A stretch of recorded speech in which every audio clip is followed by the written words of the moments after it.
Welcome to the Fantasmagorium show. On today's show, Emma Stone capitalizes on the missteps of the Bob known as Chapek.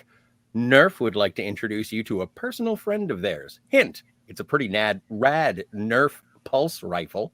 And no Spidey trailer for you. Let's go.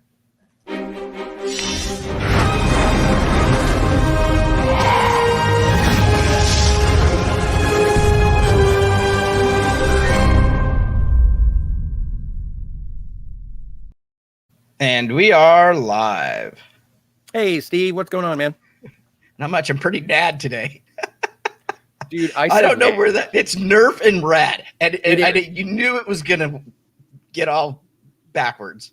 Sometimes I should read my own copy. but it's Nerf and rad. It's just nad. There's no way to get around that. Better than Nerf. It was a good intro, though. So I'm feeling good today, man. Obviously, I'm in a good chuckly mood. Yeah. Yeah, dude. So we have some cool news about Shang-Chi. So we'll get to that after we do the little housekeeping and stuff. But other than that, I had a good day. We had a great show last night. We premiered the Set to Stun Star Trek podcast show last night. Mm-hmm. Hence the book cover behind me. Yeah. Such a good book. Yeah, it really is. And I thought it went off without a hitch. Really had a good time doing it. I thought you and Chandra did a great job hosting it.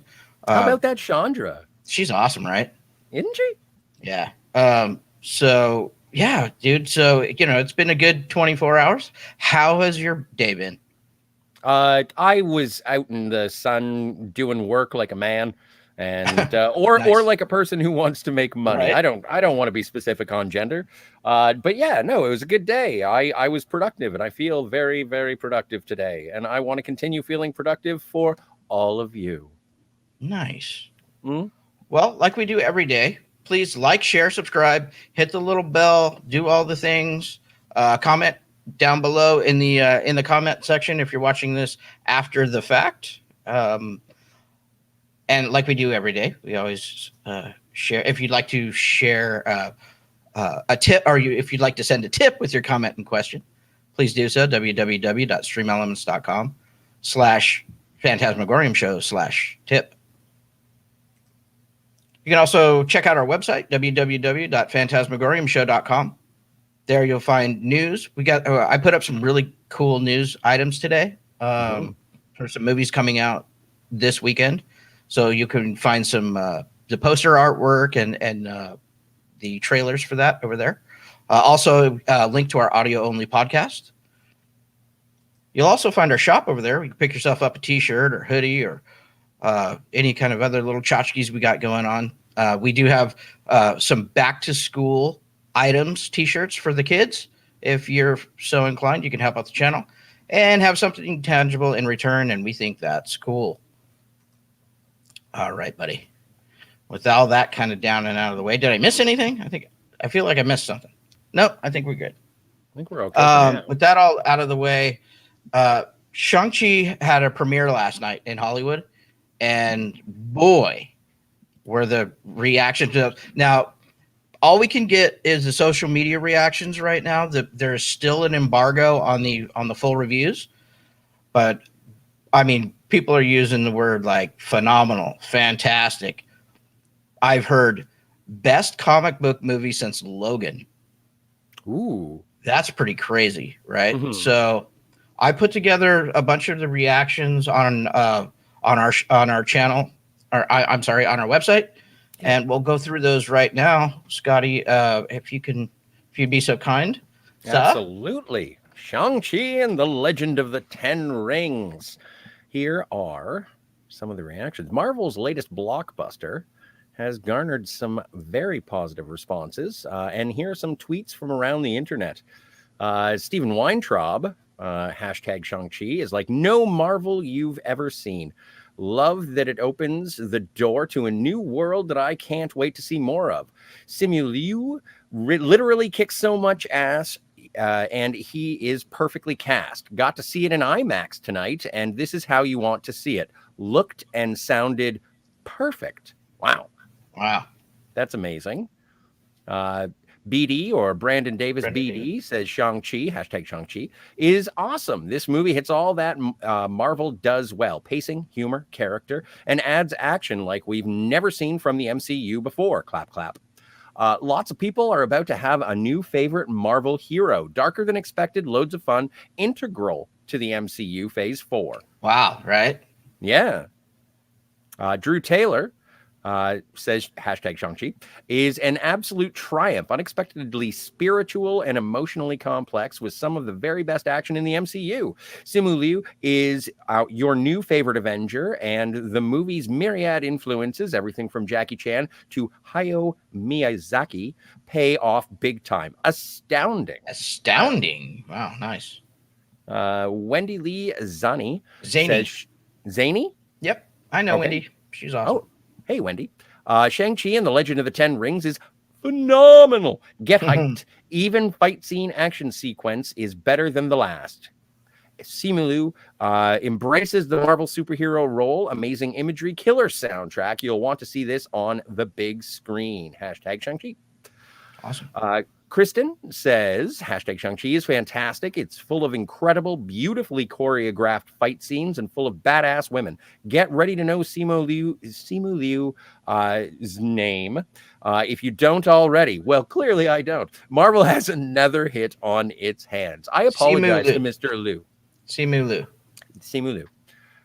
John Campia. Who's that guy? Sounds like John Campia says, just kidding, John. Friend of the channel.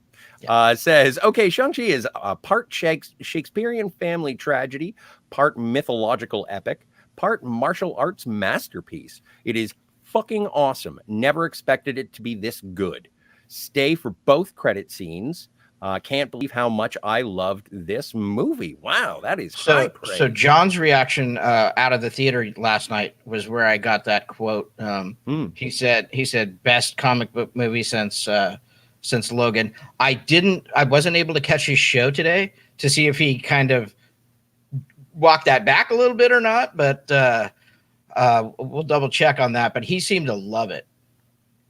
Clearly, he was not mincing words. No. The Illuminati says, hashtag Shang-Chi, is the perfect balance of fun, heart, and action. And when I say action, I mean jaw-dropping action. Simu Liu is the perfect addition to the MCU. So John acted, just kind of going off of the Illuminati's post there.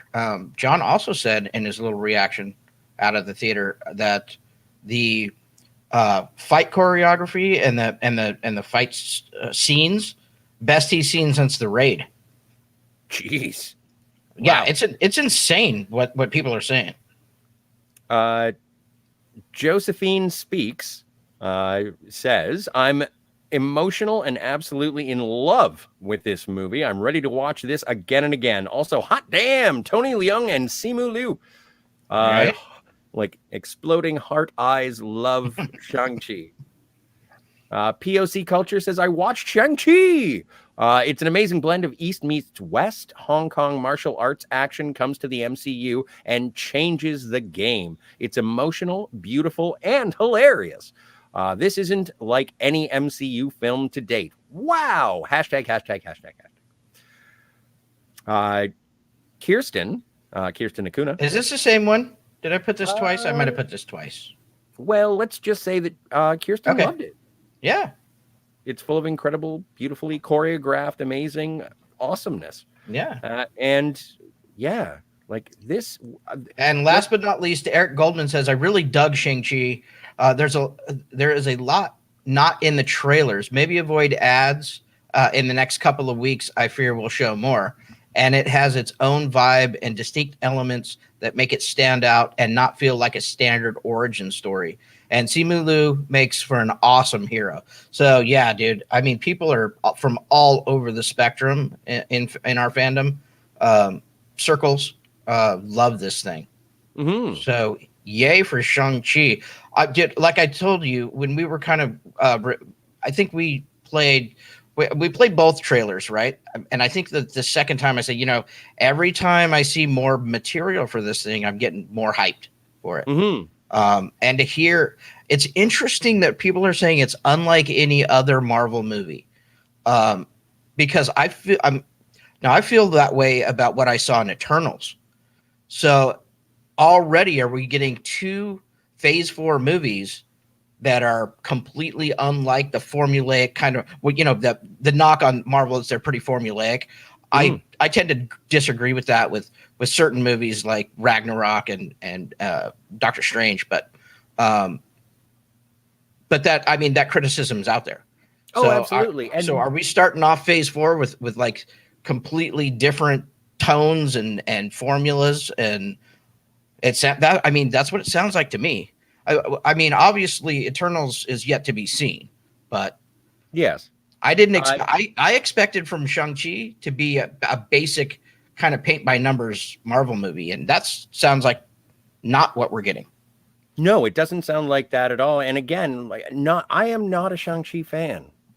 I am, and I don't mean that in a derogatory sense. I just mean that I don't know the history. I don't know the character. I never read the comics. I enjoy martial arts movies. I like like kung fu.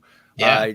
And I sort of flippantly disregard it by saying, yeah, I want the Mandarin. But if this is going to be something that is sort of jacks things up, and I haven't seen it, but it sounds like the sort of surprise that people felt when they saw Guardians of the Galaxy, because there was low expectations on Guardians of the Galaxy. And it's like, I can't believe that was as good as it was. And so if that's what we're in store for, yeah, I will avoid all of the spoilers and check it out. Yeah, me too. I'm done watching anything. Not gonna. Yeah, but I think I'm done watching any more trailers or TV spot. I usually don't watch the TV spots as much. So I think I'm done. I'll go in and watch this movie when it drops. Speaking of Shang-Chi, Marvel's Shang-Chi announces early IMAX screenings. Shang-Chi and the Legend of the Ten Rings had its premiere event on Monday, obviously. Next, some lucky fans will get to see the movie in IMAX theaters 2 weeks ahead of its release. The official Shang-Chi. Okay, just keep getting messed. So the reason why I keep messing that up is because for my entire life it's been Shang-Chi. Now I'm trying to pronounce it the correct way, and I'm fumbling over myself. So I apologize for that. So the official Shang-Chi social media account tweeted, "Witness the rise of Marvel's next superhero. Sign up now for a special IMAX early screening of Shang-Chi and the Legend of the Ten Rings in 25 markets at 7 p.m. local time. The tickets are first come, first serve. Fans can RSVP and claim seats at the GOFOBO website. GoFobo. This event preempts even the film's upcoming CinemaCon screening by a week. So, yeah, if you're going to CinemaCon, those guys were already lucky because they're getting it early. Supposedly, if you live where Terje lives in Norway, they're getting it like 5 weeks early, something like that, which is crazy, amazing. But it's cold there. It is cold there. Well, not right now, but but a lot of times it is. They don't even call it Santa Claus there. They call it Father Christmas. Anyway, never mind. Right. Yeah, so I don't know if you can still get these because this is probably first come, first serve. Those are probably all snatched up by now, but check it out. If you can, go to GOFOBO website, which is, so it's gofobo.com. So go check it out. Next on the list, Scotty, is following Black Widow's lawsuit, Emma Stone's rumored Cruella 2 deal reportedly addresses straight-to-streaming compensation. Puck reporter. Go ahead. Matthew Belloni, confirms that this is not what Disney wants going forward, but it seems to be what the studio has to agree to in the short term. We are in uncharted waters with regards to theatrical releases, and if the Delta variant continues to affect theater going for the immediate future, then deals with talent that acknowledges the possibility of streaming and factors in financial compensation will be on the radar for major studios. Scarlett Johansson didn't consider Disney Plus when she negotiated her deal for Black Widow, mainly because the pandemic wasn't an issue at the time she filmed the prequel. Also, the language in her contract guaranteed her an exclusive theatrical window, though Disney's lawyers and Johansson's legal team are left to argue over the definition of exclusive and how that will affect the amount of money the actress is owed. Left with little recourse, Johansson sued Disney. Emma Stone used her clout to pursue a different avenue, and it could serve as a blazed trail for her colleagues. That's why, in a statement regarding Stone's deal for Cruella 2, they're making a Cruella 2? Mm-hmm. Endeavor Executive Chair Patrick Whitesell made this point clear, and this is in bold. This agreement demonstrates that there can be an equitable path forward that protects artists and aligns studios' interests with talent. We are hopeful that this will open the door for more members of the creative community to participate in the success of new platforms. Yeah, but it won't. Like he started out saying, this is not what Disney wants going forward, but they were painted into a corner because I think when right after Scarlett Johansson did the announced that she was suing. Remember the day after we started talking about Emma Stone and maybe Emily Blunt joining in, and I think what Disney did, or maybe smartly what Emma Stone's representation did, was say, "Look, we won't join a class action suit, but here's what we want." Mm-hmm. Right. Because if they joined that suit, it would have been, it would have been, Disney would have been in real trouble. They're still in real trouble because they can argue over exclusive theatrical window all they want, but the judge is going to laugh them right out of court. It's an exclusive theatrical window. There is no wiggle room. There's no gray area there. Just because you created a different way after the fact, a different delivery method, sorry, no dice. So that's going to get laughed out of court. It won't even go to court, but that's, that still remains to be seen. Well, and I think that one of the things that you and I have been discussing here is just how to move forward in terms of not only theaters, but talent and studios moving forward for the proper compensation for everyone involved in the collaborative business that is show. And this is interesting that it's not a class action. It is moving forward for contracts. Am I mistaken? No, I think this is completely, I brought that up just to say this, the scenario that I think probably happened behind the scenes was her representation says, look, we're not going to sue you, but for our deal for Cruella 2, this is what we're going to get. And Disney said, okay. Because, they saw what a disaster they had on their hands with the way they handled the Johansson issue. But this isn't going to be the way. So you brought up something that the key phrase you said, and it was what did you say? I said a lot of things, pal. The earnings, the potential compensation. Yes. So that's going to be a question too, right? Is do actors need to make $20+ million for a film? It's interesting. Do they Robert Meyer Burnett says this all the time. It's not what you're worth, it's what you negotiate, right? Mm-hmm. Absolutely. But it is a situation that if you are the headliner of a production, and whether or not you are taking the mantle of an intellectual property, and if you are successful about it, then people are going to associate you, the performer, as that intellectual property. And I think that the compensation for being tied to that intellectual property should be credited financially. I absolutely think people should get paid for their work. But I Yes. think it brings up a bigger issue Mhm. about not only pay rates in the industry and disproportionately how people in the industry get paid.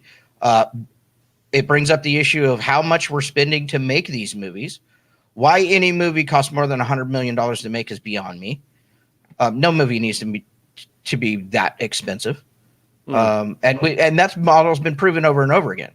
You take a $35 million movie and you can make $1 billion, Mhm. So it brings up a lot of things, but I think just kind of to come back to this particular thing, this is going to be a one-off. Excuse me. Now, I do think, like you said, going forward, they're going to have to figure out some kind of compensation package uh, for the streaming deal, Mhm. but it's not going to be this, because she had Disney over a barrel, so they're not going to offer that to everybody. It's interesting that they offered The Rock a compensation package for the same thing, they didn't offer it to Scarlett Johansson, and they are willing to do this with Emma Stone. Yeah, but It's just weird. well, It the sounds fact to that they're me making Cruella 2 is weird. so from everything I've heard, the Cruella movie is really good. Yeah, no, I know, but it being a prequel to 101 Dalmatians Mhm. makes it just anyway. It's It is just one kind of my proclivities. I don't understand. I don't yeah. understand. Anyway, Um, so we'll see. We'll see how this goes. It seems like even though I know that Bob Chapek is in charge, it seems like the company's rudderless. well, they certainly are not tactful. Then they're not dealing with their in-house as properly as they should. These things, Right. I'm still under the impression that you shouldn't look behind the curtain, and this being exposed, there are certain things that should be exposed: mistreatment of talent, criminal activity involving talent. Right. Absolutely, this and. It is arguable, considering the litigation, that this is criminal activity in terms of fraudulently representing your earnings to screw someone out of what is deservedly theirs. Yeah. But uh, I think there's, and maybe it's something that I haven't considered yet, is the expectation of these billion-dollar movies or anticipated billion-dollar movies to make $1 billion. And when they don't, who exactly are you yelling at? Are you Yeah. yelling at the people who didn't buy the tickets? Are you yelling at the studio that didn't make enough or push it enough, or tried to find an avenue to recoup their money in? Like, this is all stuff that makes me watch a movie and be like, well, that was terrible because I know that Scarlett Johansson didn't make as much money as she should have. And that's not what I want to feel when I'm watching a Right. Black Widow movie. Right. I still want to be sitting there going, they made a Cruella 2. I know what happens to this chick. Jeez. In related and more positive news, Yes, please. Scarlett Johansson joins newest Wes Anderson movie. Bingo, bango. So this is I believe this is a Hollywood Reporter exclusive. Margot Robbie and Tom Hanks are already on board the production, which is now shooting. Scarlett Johansson is going from the worlds of Marvel to the world of Wes Anderson. What a crazy place to go. The Black Widow star is the latest big name to join the filmmaker's new movie, currently before cameras in Spain.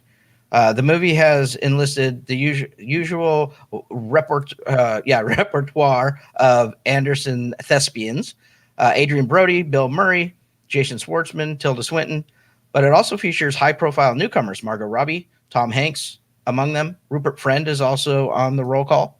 Nice. So that's cool. Plot details for the feature, which Anderson wrote and is directing, are being kept under wraps, and Johansson's character details were not revealed. So good news for her. Wes Anderson movies, not always a hit for me, but I like most of his work. And this sounds like just a completely stacked cast. So it should be very interesting. Well, and in terms of when we reported on the announcement of this, we are. It's all I about hang out. us. I hang out with Wes all the time. Yeah. So, but when the possibility of Bill Murray and Tom Hanks being on screen together is like that makes me rather excited. And also this announcement with Scarlett Johansson being added to the cast. A lot of her non-Marvel roles, I find her to be an engaging and charismatic actor. Like Yeah, she's super good. even in like Jojo Rabbit, not even Great. in, but Yeah. Great in Jojo Rabbit. Great in Marriage Story. Mhm. Just to name a couple non-Marvel properties that she's been in the last couple of years. Marriage Story, she was really good in. And so this is great, and I do enjoy the earnestness and the sardonic nature of Wes Anderson films. Yeah. And so that's great. The only thing that I'm kind of disappointed I'm in just is that I don't. impressed that you used the word sardonic. Well, I tried. I kind of tripped over it, but no, I'm just missing. The only thing I'm missing here is any mention of the Wilson brothers. Yeah, didn't see them in this one Yet. So next up on the docket, Sony's Hotel Transylvania 4, and I know you're dying to see this movie. Oh, the yeah. fourth one heads to Amazon. Will skip theaters. Sony Pictures Animation is in talks to send online Hotel Transylvania Transformania, which stars Andy Samberg and Selena Gomez, in a $100 million deal, coming amid the uncertainty of the box office recovery. Sony Pictures Animation Hotel Transylvania Transformania will bypass a theatrical run, opting instead to stream on Amazon Prime, the Hollywood Reporter has confirmed. Amazon offered no comment when contacted about the possible deal for Hotel Transylvania 4, but the decision to skip theaters and head to Prime Video with a CG animated pick is understood to be in the early stages and could result in a deal valued around $100 million. I don't know how much it took to create and make Hotel Transylvania 4 Transformania, but it sounds like stop saying that. It seems like $100 million is more than they would have made in the theater. Yeah, I would say so. Actually, based on what we've been talking about over the last little while, that sounds like the best deal. Like, yeah. I thought Hotel Transylvania was an Adam Sandler vehicle. I don't know. Like, I've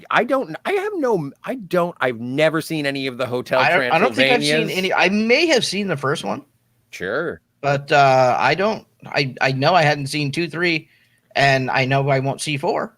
Yeah, well, although if it's on Amazon Transformania, if it's on Amazon Prime for my subscription fee, then maybe I will see it. I don't. All right.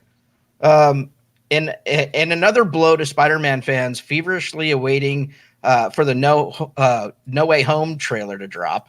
Mm-hmm. Spider-Man No Way Home trailer rumored to screen at CinemaCon, but not released online. Yep.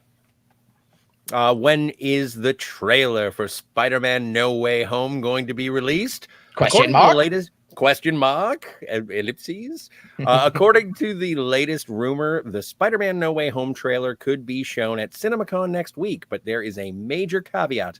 The rumor is that No Way Home trailer will be shown at CinemaCon and only at CinemaCon. It will not be released online afterwards, at least not immediately. That rumor is a major wrinkle in a lot of fan expectations for how Sony and Marvel Studios will roll out the Spider-Man No Way Home trailer, which has become almost mythic and elusive as the trailer for Avengers Endgame. Marvel scooper Daniel RPK is the source of this rumor.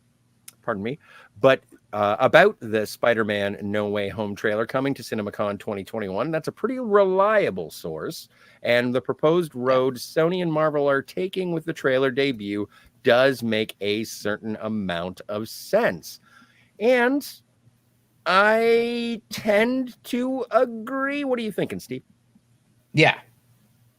I think this rumor is most likely true.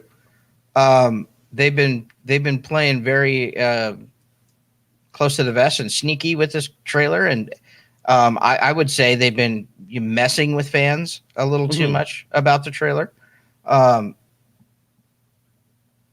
So yes, I think that not only is this going to drop at CinemaCon, but you're going to be able to see the entire Shang-Chi movie at CinemaCon.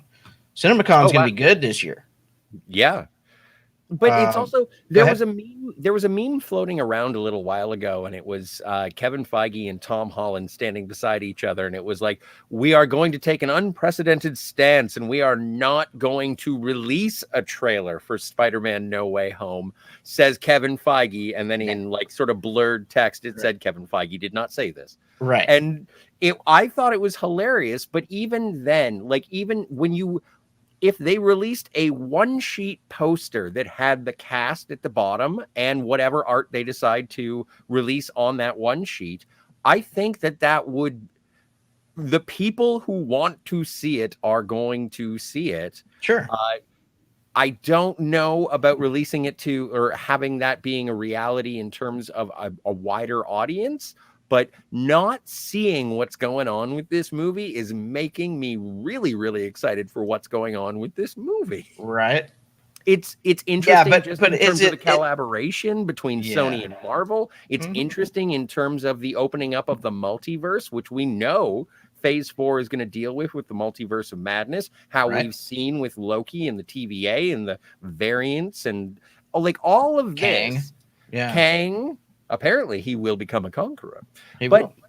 Like this, it is intriguing to me. And intrigue is something that I have not felt in a while when it comes to a movie being released. So here's a couple of things. Please. Intriguing is good unless it's forced and false, right? They're creating intrigue without the payoff. So obviously, if you're predisposed to love Spider-Man, you're going to love this trailer, right? I just hope they're not setting expectations so high that people see it and are like, "Oh, we did all this, we got all excited for this," and then two, the movie has to deliver. Yes, of course. Of course. I get creating drama and being, and having a little fun with the audience, but man, in the words of Dr. Frankenfurter, I'm just going to say I appreciate the Antissa. Yeah. All right, moving on. So there's a show that came out last year on ABC.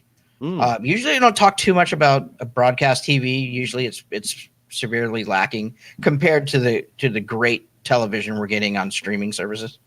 But there was one that caught my eye and I watched called Big Sky. So there's a little Big Sky news today.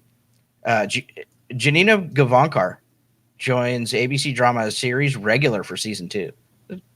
So this is this exclusive was who was this from? Oh, Deadline. Deadline brings us this exclusive. Big Sky has set the first major new cast addition for season 2. Gianna Gavankar from Sleepy Hollow, The Mysteries of Laura, has joined the popular ABC drama series as a new series regular opposite returning leads Kylie Bunbury and Catherine Winnick.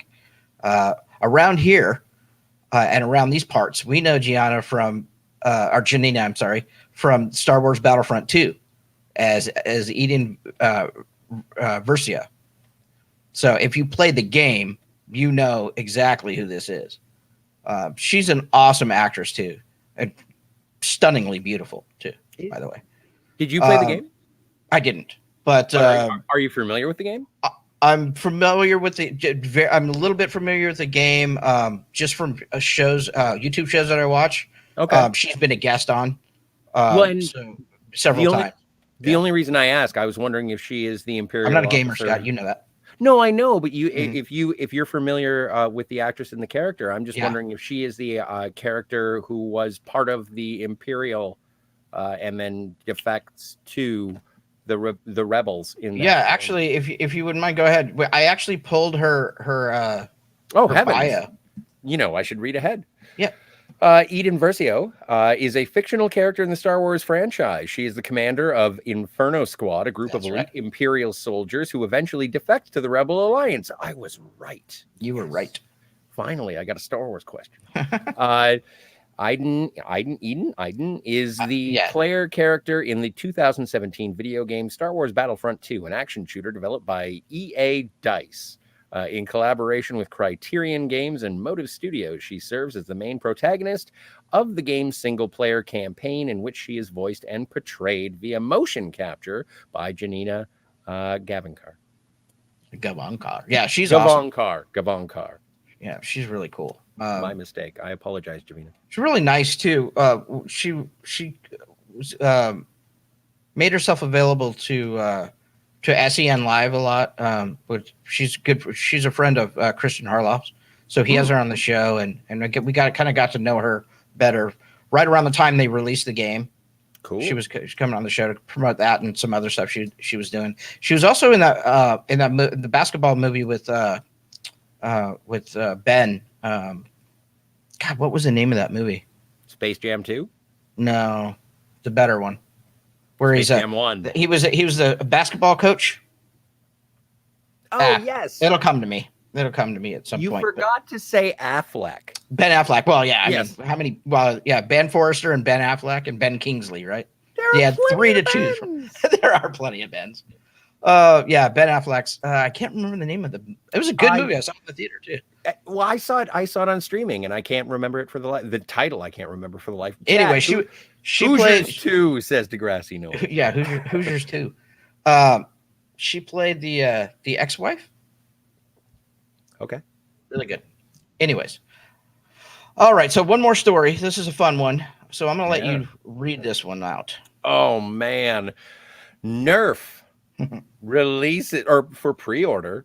Nerf is a limited Aliens 35th anniversary M41A blaster. They have marketingly certainly made sure not to call it a pulse rifle. Right. That would be verboten. But an M41A blaster is up for pre-order. Oh, isn't it beautiful? James Cameron's Aliens hit theaters on July 18th, 1986, which means that the iconic science fiction horror film recently celebrated its 35th anniversary. If you'd like to see a very in-depth conversation about the 35th anniversary and the impact of that film, I recommend going over to Cinema Gulp, because they have a great conversation in depth about how it is probably an 11 out of 10 movie. Yep. But moving on with the press release, Hasbro has a belated birthday present for fans in the form of the Nerf Lmtd Aliens M41A Pulse Blaster. I saw this and I want it. It's going to be about $140 in Canada, but I want it because the blaster is inspired by the M41A pulse rifle used by the Colonial Marine Corps in the film. It's capable of firing 2 different kinds of darts, 10 Nerf Elite darts for fully motorized rapid fire, or 3 mega darts via pump action. It's an over-under grenade launcher. It also features an LCD dart counter and sound effects from the M41A when the trigger is pulled. By far the best sound of any firearm in science fiction. To top it all off, the Aliens blaster comes packaged in an awesome Colonial Marines Corps style crate design. Let's put that image back up one more time. Oh my god, I gotta full screen this. So now if you have a buddy that does, like you were saying, Scott, we were chatting about this a little bit before the show today. If you got a guy that's into painting and making things look, worn and weathered and like almost, hero piece looking, screen accurate, man, this thing would be dope. And it's not amazing. A small little thing. Right, it's 2 feet long. 2 feet long. The crate that it comes in is amazing, and if you guys are looking at the screen, if you're just on our audio podcast. I would recommend checking it out. It is Hasbro. It is available from for pre-order, and it has an ejecting clip with the Weyland-Yutani symbol on it. It has the pump action for the grenade launcher. It has the digital counter that you can set yourself. Now, I believe the clip only has a 10 dart capacity, but you can absolutely change that so you can pump it up to 99, although the website itself does say put it to 95. It is with the sound of the pulse rifle blasting. It is amazing. And if you could paint it, weather it, and maintain the details like the Weyland-Yutani symbol on the clip, it is, and it ships in a I want this. I want this badly. So and it's released on my birthday too. It's great. GameStop has this gun right now. Go to GameStop.com and punch in the Nerf Aliens Lmtd Aliens M41A Pulse Blaster. Yes. $94.99. Yes. Release date is 10/1/2022. So you got to wait a year. Got to wait a little over a year. 14 months or so. But 2022. That's like that's my next birthday. That's coming up this January. 10/1. No, you crazy American. No. Release date. Month, day, month, year. 1/10/22. No. Sorry, 10/1. Oh, son of a. So October? It's October 1st, 2022. Oh, my mistake then. Yep, that's all right. I'm a crazy Canadian. I always anticipate the day, month, year. It goes from smallest to biggest. That's how dates work. That's not how it works. Turge has my back on this. We appreciate the metric I'm sure system. he does. You wacky and European style metric system fuckers. I've been wrong no. It's fine. But it's October 1st, 2022. But still, regardless, this thing is pretty cool looking. So check it out on GameStop for more pictures. You got more cooler pictures and stuff. Or go to Hasbro. Heavens, or go to Hasbro. You can go right to Hasbro too. Well, I don't know if you'll get it cheaper. I don't know where you get it cheaper. Can you order it right from Hasbro's website? I'm sure you can, right? Yes, you can. They do have it available for pre-order. And apparently, like I've never pre-ordered anything like this before, but apparently they don't even do nothing until it ships. So yeah. All right, cool. Shall we go and see what everybody's talking about today in the chat? Absolutely. Would you mind starting off so I may do my usual hamster bladder? Yes. Thank you. All right. First up, Scotty, of course. Mr. Brown of the Alliance. Hello there. Hail. Next up is Turge says, at Mr. Brown Alliance, welcome to the show, Mr. Slice Night says, afternoon, all afternoon. And she said it twice. And thanks from Mr. Brown's Alliance to Turge. Lots of highs and hellos. Turge says hi to Slice Night. Always a treat to see you. Yes, it is. 17 days. I don't know what that means. What are we talking about? 17 days. I'll have to try to figure that one out. Slice Night says, hey. Turge says, I truly have no connection to Shang-Chi, but this does indeed sound promising. It really does. And the Richard's here. Hello, the Richard. Aloha, everyone. Aloha. Aloha, Richard. Turge says at the Richard is in the house. Yes, he is. Hey, the Richard. House. Hey, Turge. Hey, Slice Night. Hey, Todd and Michael. I am sitting in the Roosters parking lot waiting for chicken. What's up? What's up? Well, the Roosters parking lot. I don't think I've ever been to a Roosters, but I love chicken. Degrassi knows. Ahoy, Degrassi. I'm seeing it tomorrow night. 25 screenings tomorrow night for Shang-Chi. Must be. I wonder if we got the IMAX deal. Nice. Right? Jealousy is a thing I'm feeling. Awesome. Sly Snide says, yum, Yum, yum. yum. Yeah, that's to the Rooster's Chicken, I'll bet. Todd Michael says, it is extremely odd hearing Steven Scott come out of my car's speaker system because of my Bluetooth. Well, as long as there's technology involved, if it was just randomly arriving around you, then I'd be concerned. Terje says to Todd Michael, Norway really needs to up their deep fried chicken game. That would be, going back to Todd Michael's question, that would be, then you'd have to check the fillings in your mouth. Right? Terje says, regarding Father Christmas, a link. A link, okay. Todd Michael says, this is just a wings place. I like wings. Okay, yeah. Are you a wings man yourself, Steve? No. Oh, okay. Well, you're alongside. Yeah, but I like we got a place. But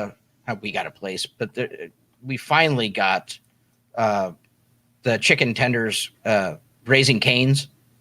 Okay. Raising Cane's is really good. Just chicken tenders. But wow, they're good. I do enjoy regional fast food chains that I have no knowledge of. But you're on the same side as Sly Snide because, oh, never mind. I hate wings. Yeah.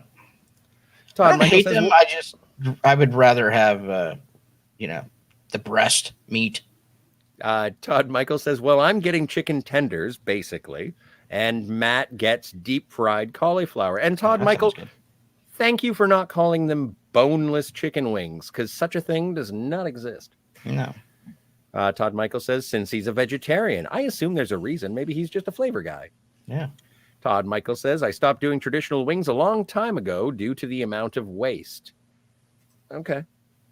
I could go off, but there's no reason to. No. Terje says to Todd Michael, does Tim Daly and Steven Weber work there? Wings. Oh, Wings. Very good. I see what you did there. Oh, I like that show too. Terje says, come on, any carnivorous creature loves gnawing meat of some wings. Buffalo sauce for the win. Mm-hmm. I like buffalo wings. I'll eat buffalo wings, but yeah.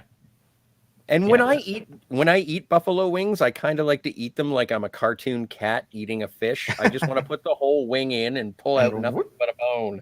Right. Todd Michael says that's some deep cuts there, Terje. Not deep enough to get past us. It was a good wings callback, man. It was. Sly Snide says, yep, Cruella 2 is coming. I posted that in the chat last night. I must have missed it. I'm sorry, Sly Snide.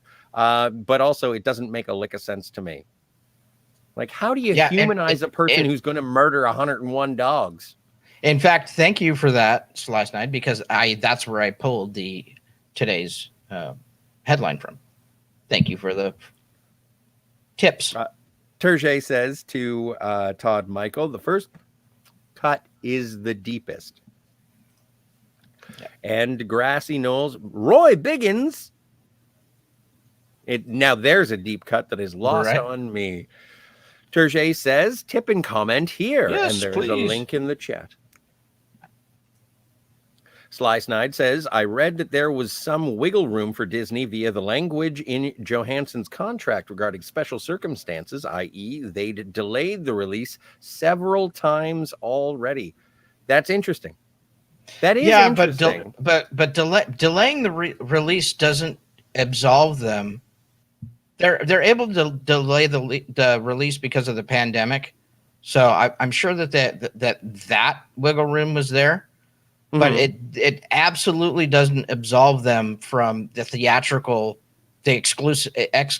of the theatrical release. They're never going to be able to argue that successfully.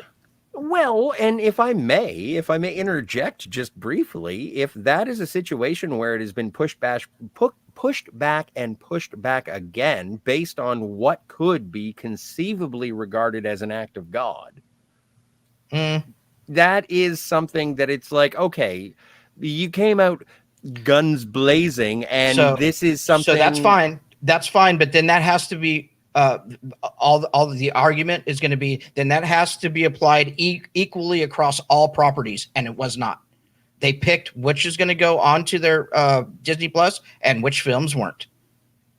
Shang-Chi not on Disney Plus. But that's an alteration after the filing of the lawsuit in the first place. No, isn't it?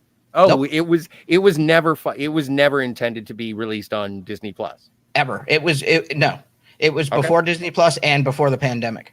It was in the can, actually. Okay. Yeah. Degrassi Noel says, "Oh, sorry." By the way, that contract was signed even way before that, All right. because they had to still shoot it after she signed the contract. Disney's screwed. Well, I think they'll get away with it. They'll get away. Well, I don't think they'll get away with it, but they'll write a check. They'll write a check. They're going to have to. Degrassi Noel says, if all of the reps and other people each get 10%, 20 million ain't going to cut it for anyone.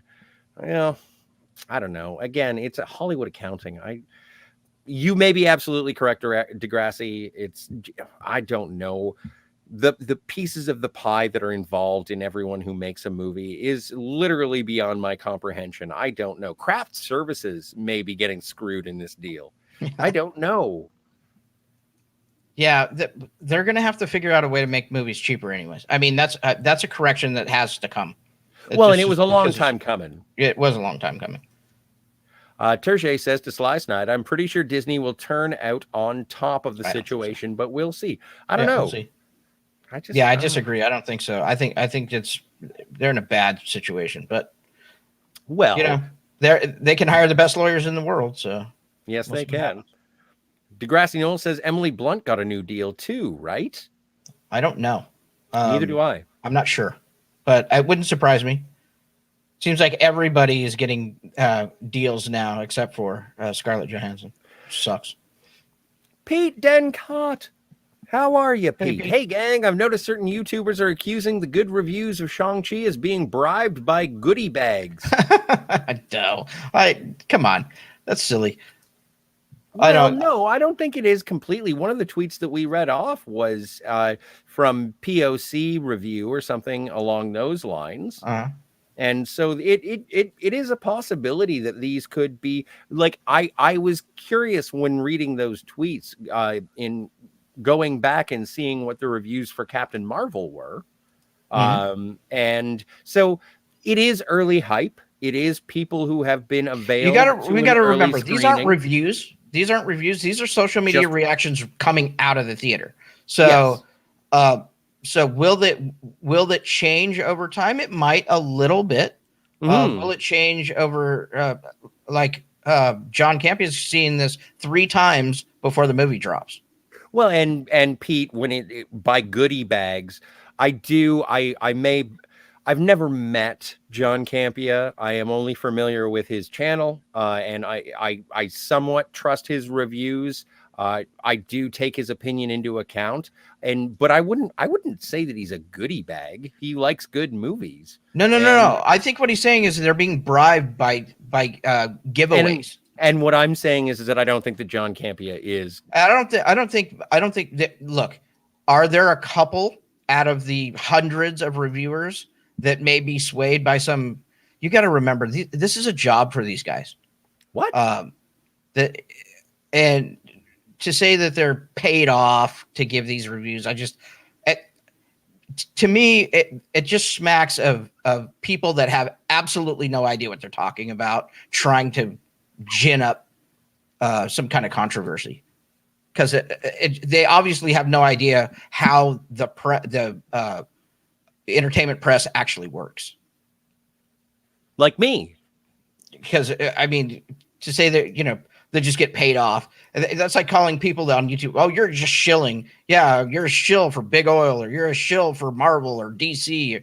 Nobody's paying YouTubers to do that. I have not. And if they did, first of all, if they did, by law, they'd have to disclose that. So yeah, and I have not received any sort of goodie bags from the Masters of the Universe people. Everything that everything I've got from Masters of the Universe, none of it came from Kevin Smith. It was all with my own. If anybody wants to sponsor the show, oh yeah, we'll gladly. I'm kidding. But I'm not. Look, we're not reviewers either. I don't think reviewers are paid off, and I don't think they're going to make. I don't think they're going to come out of a movie that they hate and change their view and risk their reputation, because reviewers live and die by their reputation. right? Mhm. I don't think they're going to risk their reputation on a fucking T-shirt and a bag of whatever is it T-shirts and swag. It just doesn't make any sense. Like I would say, even last night with our Set to Stun podcast, when we were having the conversation, I didn't go cuckoo bananas for the season premiere of Lower Decks. I have not received anything from it. I think that my review of it was rather tepid, saying, yeah, it was jokey and funny, but yeah, I can see how it's not everyone's cup of tea. And even like we all agreed, it's not real Star Trek, but we didn't have any like blatant angry responses to it. And so with this, it could just be like maybe their enthusiasm for Shang-Chi is earnest and it is good. And Well, I don't understand, and I've never understood this about certain YouTubers. Why every time they hear something that goes counter to their worldview or internal narrative, it has to be that they're paid off, or there's got to be some kind of nefarious undertone to it. Look, they went in, they saw the movie, they came out, they told you what they thought. I don't understand why it's that you should automatically be suspicious of somebody telling you what they thought about something. I'll tell you why. It's because other people's joy angers me, Steve. Yeah, I know. Meanie, fucking meanie. Okay. Degrassi Dole says there is almost as much money in watching and discussing how the sausage is being made as the sausage itself. Yeah, well, sometimes. Welcome to the channel, Degrassi. Right? We are barnacles, but we are adorable. Actually, there's super chat function. There's super stickers. There's a tip link. Because we would love to. Yeah, absolutely. Just you being here and is enough. But yeah, thanks. Yeah. And thanks for contributing, man. Like it's good to good to have you here. Terje says, have you ever put chocolate bar in an odd place and felt happy when you find it? No. However, I do like finding money in pants. Yes. Or old coats. Mm-hmm. Oh yeah. It's where I usually find money in old coats. When I find a pack of cigarettes in an old coat from last fall, that's like money for you, right? Great. Oh yeah, no, it's great. It's $10 off my life. Wow. And 10 years. Slice Night says to Pete, 3 guesses which corner of the fandom that's coming from. Yeah. Well, and I assume that the first 2 guesses don't count. Terje says to Pete, not heard that, but not surprised. No matter what happens, good reviews or bad, accusations fly. Yes. Yeah. You know what? And the funniest thing about Shang-Chi is that Simu Liu was in a Canadian sitcom called Kim's Convenience. Yep. And when that sitcom ended, a lot of people who were fans of Kim's Convenience were like, Marvel stealing our talent, and they got all mad, and it was like, okay, yeah, no, Marvel wants to cancel Kim's Convenience. That seems like a thing, and I'm pretty sure there's probably 3 tumblers that are still going on that, so that's silly too. Yeah. Pete says, I can't say that I have, Terje. The winter nights must fly by in your place. They do fly by months at a time. Degrassi says to Pete, Access Media, finger quotes. Yep. That accusation has been leveled at many of those commentators before. True. And it is true. And Pete says to Terje, they were accusing John Campea on his Just Out of the Theater review. Well, all right. There are many things you can call John Campea, but when he comes out of the theater, I find him earnest. He was one of the first people to tell me that The Rise of Skywalker was a pile. It was a pile of shit. Yeah. And he loves Star Wars, yes? Yeah, he loves it. Yeah, but see, we conveniently forget that part when we're trying to make a point, some kind of narrative about this, right? Because if we just agree with everybody, because that's not just agree, but if we agree, then half my audience won't click on the video, and I won't get paid. Oh man, wouldn't it be great if we had an audience that clicked on our videos? Yeah. We have a great audience. As soon as I said that, I realized I was wrong. Thank you so much for being here. We have an awesome Pete audience. says, derail the hate train. You know what? Hashtag do. Hashtag derail the hate train. That is, Look, Pete, welcome I just to want to our be audience. clear. I just want to be clear. We're not, look, if that's what you do, that's fine. It's just, but that doesn't absolve you from us calling you out too. Like, dude, that's silly. And it doesn't and absolve us from if you you genuinely calling feel us. that way. Yeah. If you look,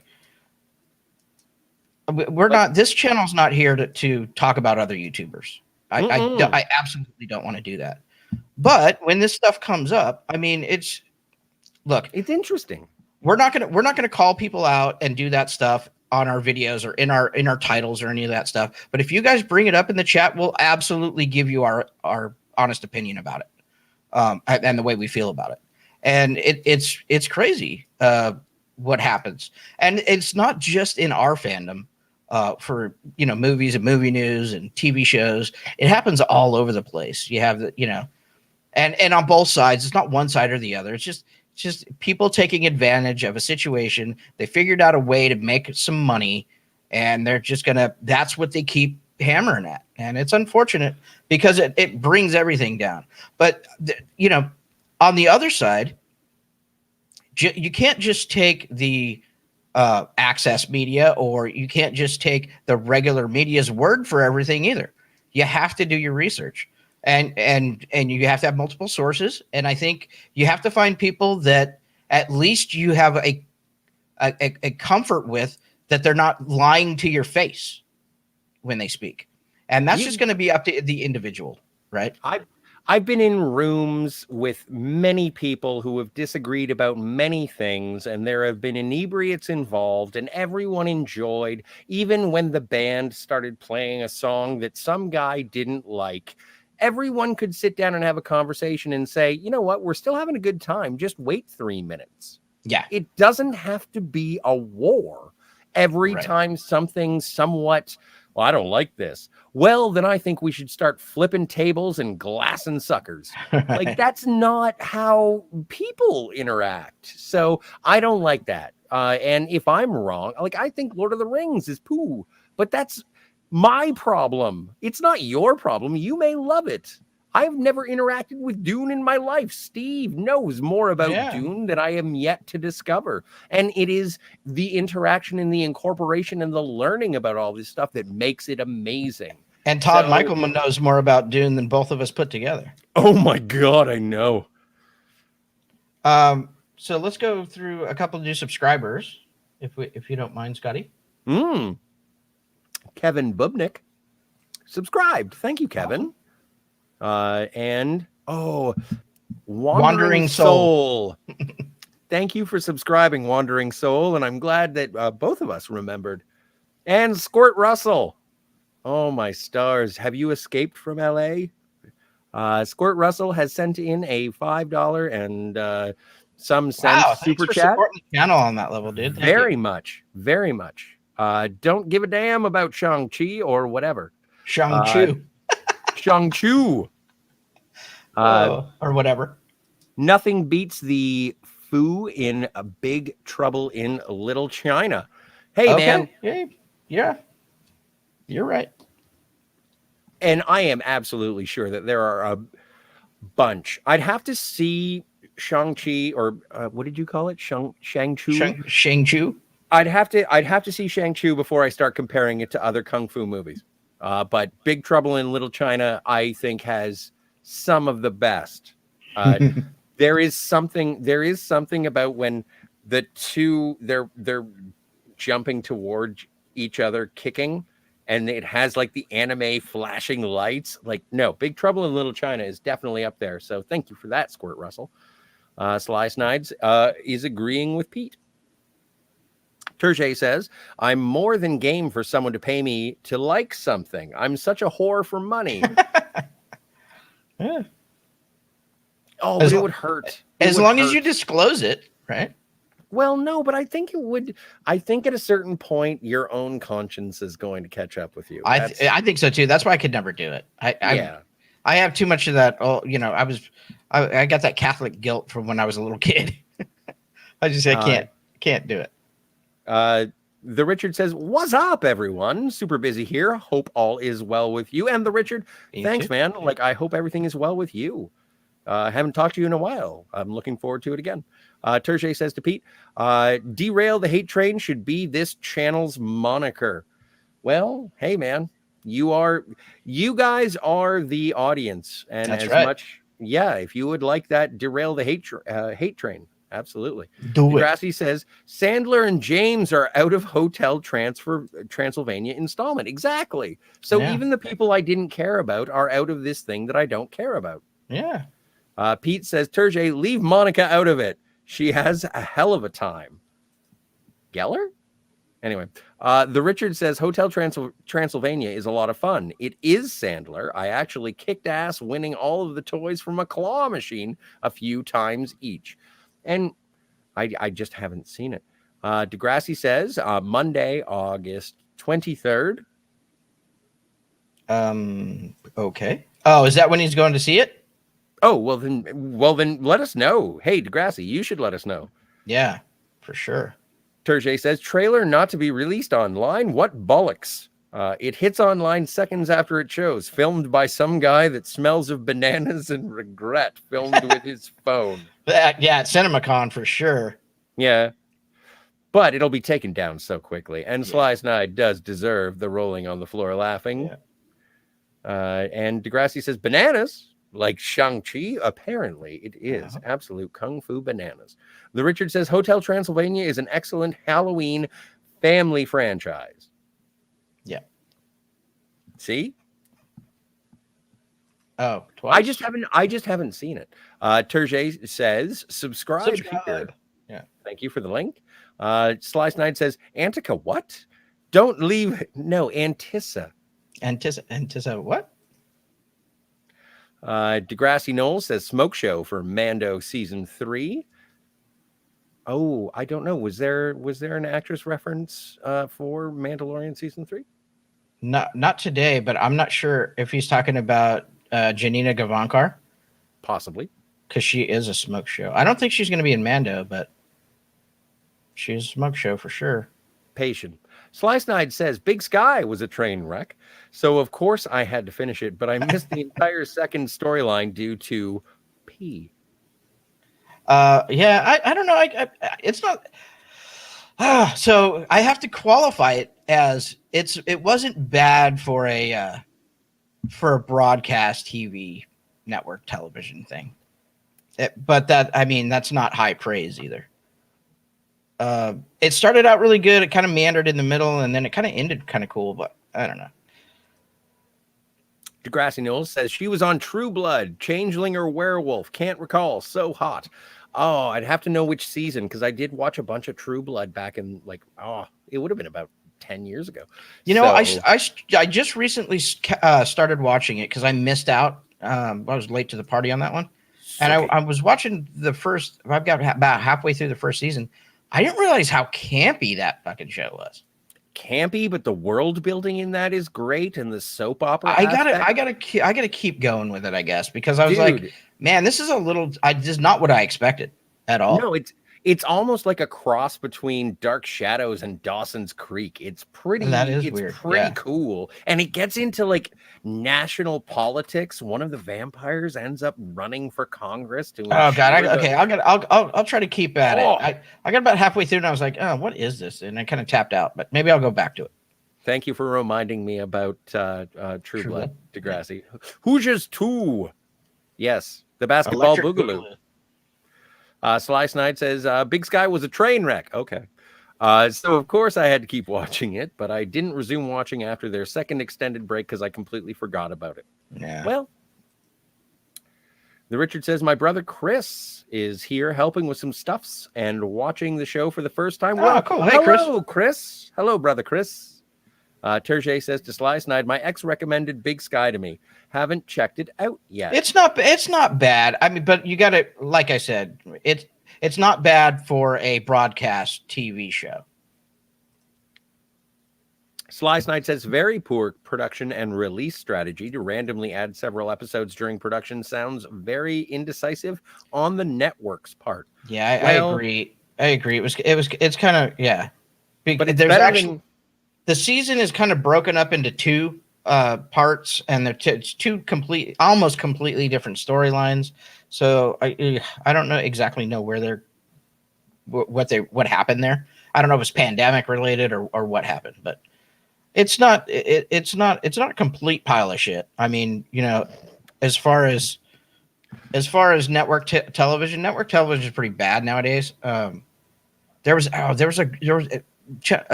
had another really good show that came out 2 years ago. Had a good first season and then it went away. I can't remember the name of it, but man, it seems to happen too much on network TV. They don't invest enough time and effort into some of these. And if you're on Channel 4, if it's not a Dick Wolf production, man, you get one season and out on NBC. Terje says to the Richard, hello to the Chris. Hello to the Chris. And the Richard says that Chris says hi. Nice. Well, I'm glad. Terje says, Nerf guns from Aliens. I should get that for my 6-year-old son. Yes, he needs it for playing and stuff. Yeah. Dude, I would love. I think that is one of the best. That is one of the best Nerf guns ever released, as far as I'm concerned. Yeah, it's pretty badass. That is. Oh, Terje says my son could make that look worn in about 30 minutes. Hashtag the Destroyer. Different kind of warm. Different kind of weathering. Tim Possible. Hey, buddy. Hey, Tim. Look, guys, I found Kylo Ren's lightsaber. I'll leave that right there. Sorry, I sort of tripped. Yeah. Terje says... Over your lightsaber? Thank you. Yes. Never mind. Terje says to Tim Possible, was it stuck in his father? No. Yes, it was. He pulled out. It's the rhythm method. Yes, he did. Tim Possible says, Shang-Chi, I heard great things. Sucks, I'll have to wait till September 3rd. Hey. I know, dude. But it'll be worth the wait. It sounds like it's worth the wait. Mm-hmm. Terje, you get a little bit of a chuckle from Tim. And Sly Snide says, hello to Kylo Tim. Tim Possible says to Terje, it was good. Han got soloed. Yes, he did.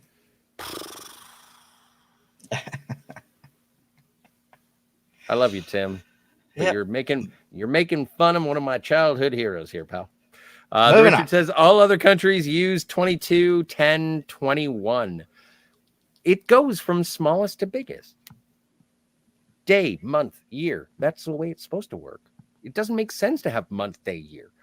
Pete says 10th of January, 2022. That's what I was thinking, Pete.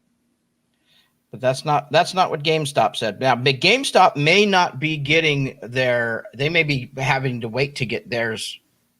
Maybe if you get Hasbro's pre-orders, you get it sooner. Mm-hmm. I don't know. I was on the GameStop website. I was not on the Hasbro website. Okay. Terje says day, month, year. Also, the hell with Fahrenheit and feet.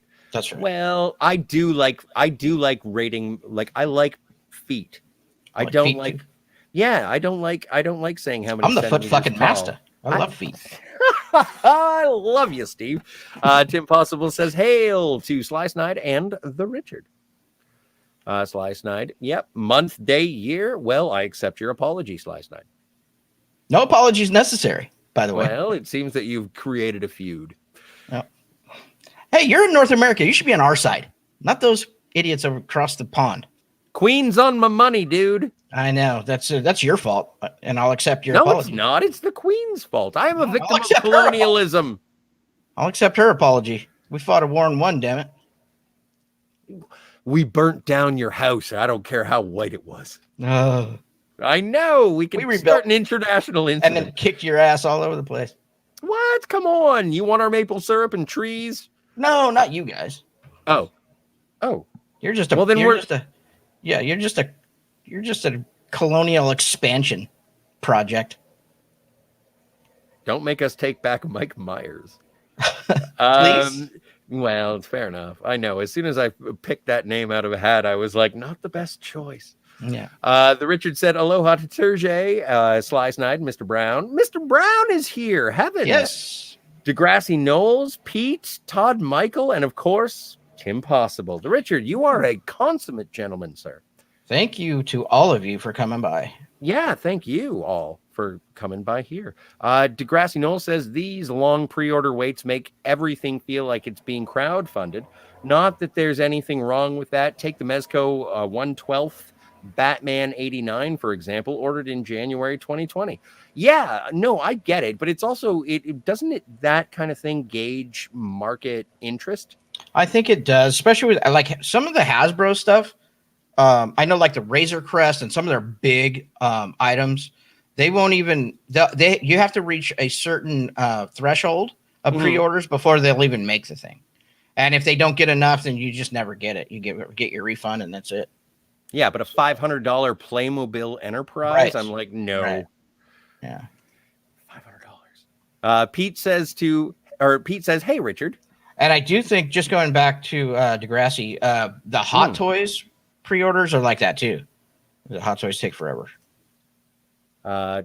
Degrassi says, Roosters rules. I don't have roosters here. That sucks. Yeah, sounds good. Oh, Degrassi, I miss Kenny Rogers Roasters as well. We had one for a while. I actually think Kenny came to open it up. It was great.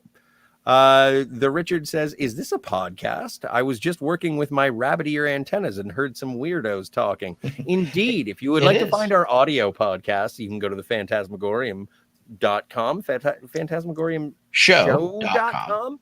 And yeah, they're available there. We're on Spotify, Apple Podcasts, and all of your favorite podcast needs. And also, don't play with the rabbit ears too much. You never know what'll happen. Right. Degrassi Noel says, I'm more of a drumette guy myself. All right. Well, no, they're tasty. Turge says, some are wingmen, some are breast men. I'm purely a chicken ass man. Now, is it the whole ass or the ass whole? Just asking. Sly Snide says, asterisk, 17 days till Shang-Chi and the Legend of the Ten Rings. 17 days. Great. Awesome. I like the countdown. The Richard says, I saw a boneless chicken once. Took a mop to clean up. Boy. Yeah. Turge says to the Richard, I also once saw a boneless chicken. I saw Harvey Weinstein at the Venice Film Festival. You went to the Venice Film Festival, dude? Wow. The Richard says ick, appropriately. Ick. Ronan Farrow's just as an aside, Ronan Farrow's special series, docuseries on the Weinstein case on HBO Max is awesome, by the way.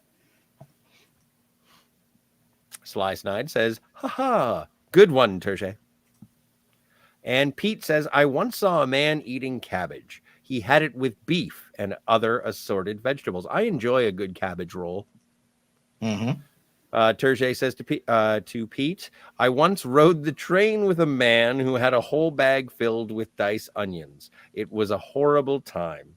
Yeah, no, take the onions home and then dice them. The Richard said, The Richard says, these are folks who got the privilege to go to the premiere. So I know the passion and excitement. I would expect a tad bit of moderation in the reviews that follow. No hate, certainly.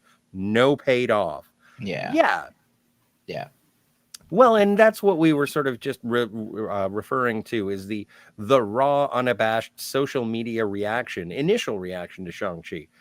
There are going to be, and also I think that in terms of that curation, that did reference some people that we do, whose opinions that we do respect. At least one. There's a couple on that list, actually. I pulled the list. Well, you knew that, yeah.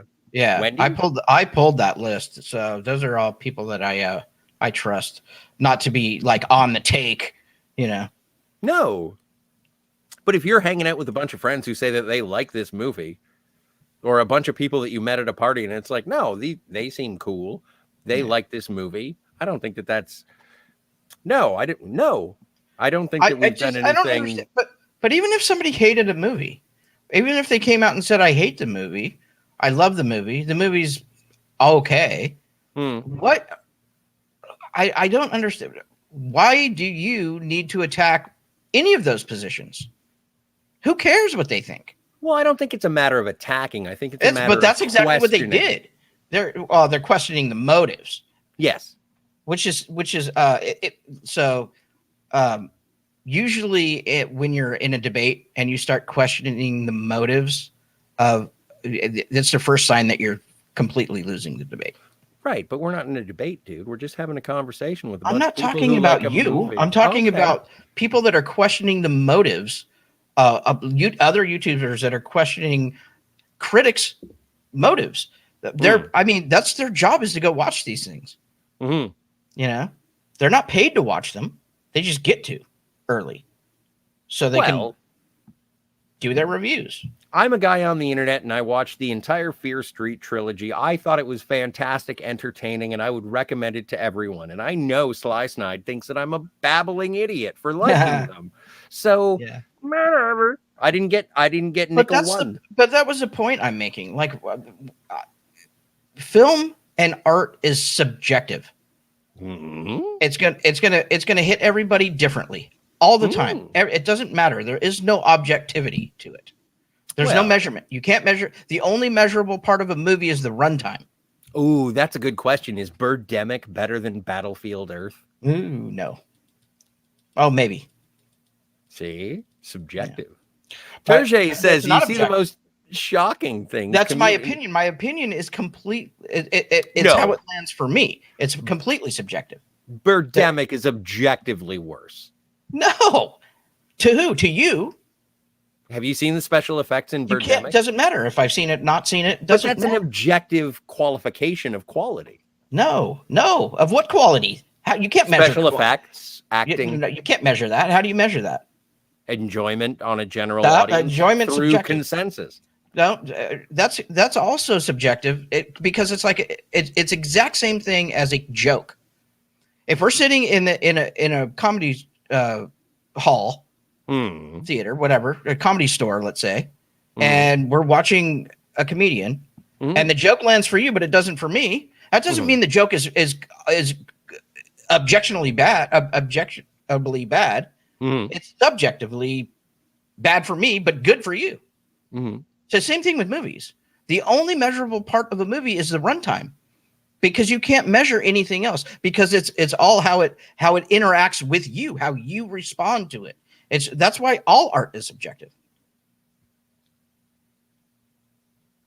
I think that this deserves deeper conversation in terms of the subjectivity and it probably does, because Robert Meyer Burnett also thinks there are objective truths. The reason why Shakespeare is revered, or why The Godfather is revered as one of the best, if not the best, movie of all time. Sure. But the simple fact is, the only thing you can measure to make that assumption is the runtime of the film, and you can't do that. You can't measure any of the other things. All you can say is how it made you feel, right? And emotions aren't measurable. You can't measure them, and they're not the same for every person. That's why I always say film is subjective. So getting pissed off at somebody's subjective opinion of whatever the art is that they're reviewing is silly. Yes, but I still think that Birdemic is objectively worse than Battlefield Earth. Well, that's fine. Right. Pete says, "I'm not saying they're being bribed. Other hate channels are." Fair enough. Yes, yeah, absolutely. And I think that's what you're saying, Steve. Yeah, and I totally took your meaning right off the bat. I knew you were just reporting on what you were seeing, and thanks for that. The Richard says, "I wonder what or whom I would ever be called a shill for." Masters of the Universe. You're obviously on the payroll. You're a He-Man shill. Yeah. Jokes, sir. These are just jokes. Terje says, "Your clothes aren't good enough. Get some new ones." Oh yeah, absolutely. There's a link in the. Oh, and my coffee mug is not good enough. I hope to get a new one soon. It's on the way, my friend. Well, and I would like others to have a coffee mug just like mine. They should. There's several to choose from. The Richard says, "Never mind. I shill for Dick." The Richard. Okay. No, I loved it. I could have run with that joke, but I thought that it was a little. No, I can't. That's your joke, Richard. Yeah.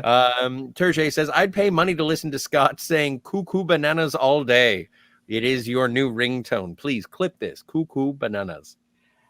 For a super chat of $20. Oh, come Never on. mind. I'm Degrassi kidding. Knowles says yeah. it's access. No, seriously, I will. I'll say cuckoo bananas for $20. Yeah. I will call your friends and Right. anyone. Degrassi Knowles says it's access. Favorable 30-second social media reactions for access. It happens, and it does. Degrassi, you're absolutely correct. It does. I don't have that. Like, yeah. It's access Steve, for thoughts? it's for but that predisposes that people don't have access, and these people have access. They don't need to buy it. So I agree with that. Does it happen for people that aren't established? Then okay. Then that's okay. Then let's have that conversation. But then if you're attacking these people, you have to be specific about who you're attacking, because everybody on the list that I pulled have access, undeniable access. They don't need to be bought or paid. If it's somebody like me, I don't have access. But the argument. So if somebody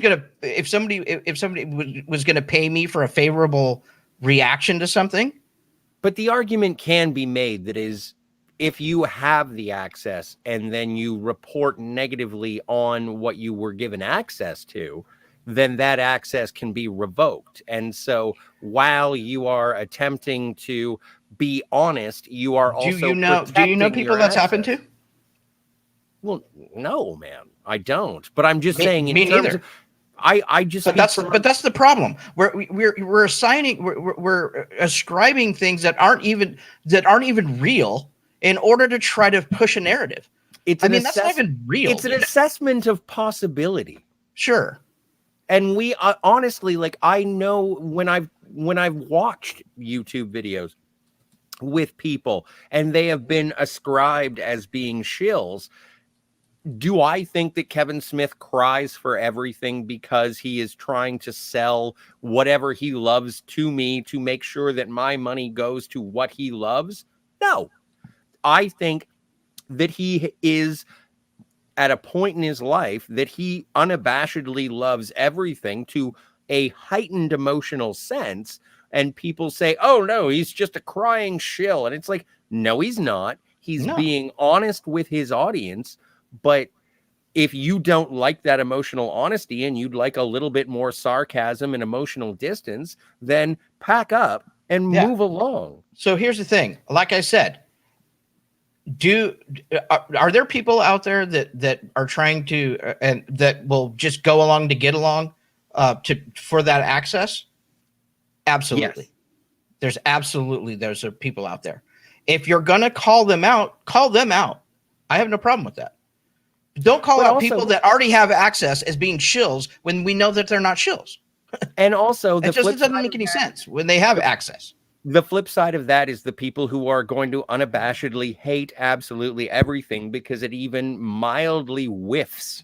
Well, and that's exactly who we're talking about too. The people that are going after and calling people shills spend their entire YouTube existence drumming up fake hate. Well, even last night on our Set to Stun show with Chandra, she was on an episode of Discovery, and there was a certain level of natural human civility that I had to drudge up from the depths of my soul. So instead of being the knee-jerk reaction to being exposed to I hate Discovery, actually have a conversation. Yeah. And discussing it with a person who has watched Star Trek Discovery, instead of just being like, no, it was like, well, no, it's good for what it is. The production value is fine. It looked like, the stories are a little bit too emotional and it doesn't seem like Star Trek. And it's like, yeah, I can agree with that. So it's not, you don't necessarily have to go to 11 every time someone either likes or dislikes someone. And then it's like off with their head. Yeah. The Richard says, speaking of sausage, and Degrassi Knowles comment, I went shopping and forgot the kielbasa. Well, that is a travesty. It is. You got to go back. Degrassi Knowles says, for me, it's a general lack of consistency from the reactionaries. It is, but I think, Scotty and I touched on this. I often feel differently 24, 48, or 72 hours after I see a film than I did when I walked out of that film. Totally. A lot of times when I watch a movie, I'll come out thinking, man, that was awesome. Or it's the greatest thing I've ever seen. And then given time and reflection, you're like, well, okay, wait a minute. It was great because of the spectacle of being there and what it was.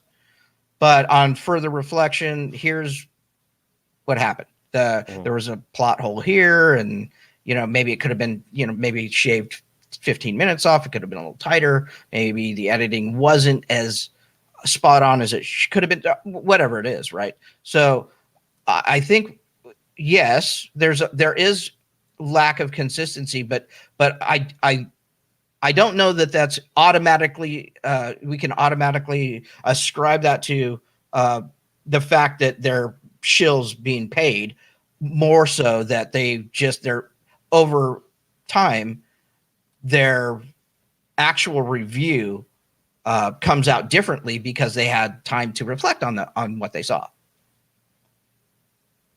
Mm-hmm. You don't agree? No, I don't. I totally agree with you. Okay. Yeah. And the Richard says, I know Pete. No, I'm not gonna argue with you when there's no reason to argue with you. Yeah. Squirt Russell, once again, I just want to read it again because I do like this. Yeah. Thank you, Squirt. Don't give a damn about Shang-Chi or whatever. Nothing beats the Fu in Big Trouble in Little China. And again, I'm gonna have to wait until I see Shang-Chi. The Richard says, I know Degrassi Knowles. And the beat goes on, says, damn, man, forgetting the kielbasa is a major gaffe. No doubt. Oh, and thank you for being here, the beat goes on. Yeah. The Richard says, aloha to Squirt Russell. No reason to like or dislike things from your past. What? All right. Degrassi Knowles says, I commute from my bedroom to my game room every day. It's pretty neat. That's why you have That's pretty great. Yeah. in your room. Right. Terje says, want to contact the show off air? Please visit the Fantasmagoriumshow.com/contact. The Richard says, aloha, and the beat goes on, Metallion. And Pete says, sup, beats. Sup, beats. Pete says, you kids are okay. You don't make me seeth. Seethe. Yeah. Thank you. Thank you. That's actually quite a compliment. Terje says, never put the kielbasa in the corner. Never. Never. And the beat goes on to the Richard. Metallion battalion for life. For life. Sly Snide says, Fahrenheit feet. Hello. And the beat goes on. Pete, what's up, guitar man? Degrassi Knowles says, I've been acquainted with relatively popular with a relatively popular YouTube for over decades. Hang on, Steve. Can you try that again? One? Yeah, sure. I've been acquainted with a relatively popular YouTuber for over 2 decades after our first meeting at a movie premiere, and I've recently had to call him out on some of his disingenuous nonsense. Well, look, like we said, we're not saying it never happens, because that's foolish. We would never do that. But to start painting with a broad brush that every major critic out there just liked the movie because they got a swag bag at the end. They always get swag bags. They always do. So it's always as part of the premiere process. I think that's disingenuous. But yeah, no. The only reason Steve likes Pig is because Nicolas Cage personally gave him a handy. Yeah. I might accept that, actually. No, come on, man. Yeah, I wouldn't. Degrassi says, friend to friend, of course. Of course. Yeah. Yeah, disagreeing civilly is what we do as people in a civilization. And if you know for a fact that he's being disingenuous, obviously, that's call him out on that, because the only thing that Scotty and I can do here that makes any sense, at least to us, is to be completely honest with you guys about what we think and how we feel about stuff. anything else would just be stupid, really. Mm-hmm. You'll see right through it eventually, anyways. So why even start with some weird persona? It just doesn't make sense for us. The very first thing we said to each other when we started this thing is we wanted to do a consistent show and be completely honest with the audience. So, like, if you want, and in this day and age, you can go back over tweets and there is literal video evidence of the conversations that Steve and I have had with each other and with you. And if I've said something that is like it doesn't jive with how I've presented myself in the past, then I encourage it. I think that you should bring it to my attention. Everything except my Chinese and American history, in which case I collect your fucking head. Right. No one likes the Kill Bill reference? All right, fine. I don't know. I thought it was pretty good. I thought it was dramatic. Anyway, the Richard says Metallian forever until we die from too much fun and the beat goes on, and then it will be even more metal when we hang out. Scotty and Steve are metal. Metal. Oh yeah. Steve's more metal. I'm more bubblegum pop. That's fine. Terje says to the Grassy Knolls, kudos for being honest and direct. You're more K-pop. No, I'm not. Yes, you are. Okay, that's your opinion. I don't even know what that means. And it's not measurable. Like Gangnam Style? No, not kind of. Blackpink. I don't even know what that is, dude. Yeah, I guarantee you'd like it though. Okay. Degrassi Knowles says 8/23/21. Spider-Man No Way Home at CinemaCon. Yeah. All right. Well, I can't wait to see a trailer if I get to see one. I can't wait to see the movie when I get to see it. Look, I think they're going to drop a trailer. Kind of going back to that story. We didn't get that far. I do think they are going to drop a trailer. I just don't think it's going to be until about 3 months before the movie. So in September-ish, maybe. Yeah. But I do think we'll get one. We're definitely good. They're not going to not release a trailer. Which one do you think we're going to see first? Are we going to see a trailer for No Way Home, or are we going to see No Time to Die? Which one comes first? No Time to Die. You mean the movie? Yeah. That's in October, right? Yep. We will see the trailer for Spider-Man before No Time to Die. $2? $2. Okay. Todd Michael says, can I please have a show called Bananas and Regrets? You can. Yes. I would. Yes, of course you can. Terje says to Todd Michael, it's my next project. Well, you can look forward to Bananas and Regrets on the Fantasmagorium show every Sunday morning from 10:30 to 11 a.m. Eastern time. Degrassi says True Blood is coming back. Not that young Sookie bullshit either. Oh, as long as it's not a prequel, that's cool. Coming back, huh? All right. Now I'm going to have to go watch it for sure then. Okay. Yeah, well, no, it's worth it. It's really, it is rather engaging. And actually, you know what? In the culture, people would consider it woke by today's standards. The Richard says True Blood was campy. Didn't watch because I was living the life and having the games. Nice. Well, no, Degrassi says Dick Wolf versus Dick Warlock. Fight. Hey, Gundle Whittlebum. Interesting show today, fellas, but more Wes Anderson. Wes all the time. Agreed. Yeah. Agreed, Gundle. Terje says to Gundle, you can never get enough Wes Anderson, and I can never get enough Gundle. And the beat goes on, says, right on at the Richard. Metal. Whittlebum. Pete says, ain't got no tickle or nothing. See, you got it, dude. Degrassi says, so we're we. Yes, we are we.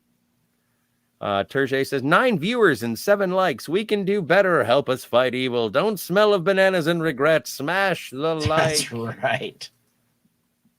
Don't smell of bananas and regret. And Terje reminds us that the audio-only podcast links are available at phantasmagorium.blueberry.net. It is, that way you can take us with you on the road. On the go. The Fantasmagorium show on the go. Sly Snide says the Canada-USA argument was gold. Need to rewatch and write down the quotes. Too funny. Also agreed with Steve. We beat the Nazis. That's right. We helped. We were on your side, you son of a bitch. Yeah, you were on. Yeah. Hey, don't diminish. You do have a big French population. They sure weren't on our side. Moving on. The Richard says, I can't help it. Loved your reaction to my comment so much that now I have 33 new rabbit ears.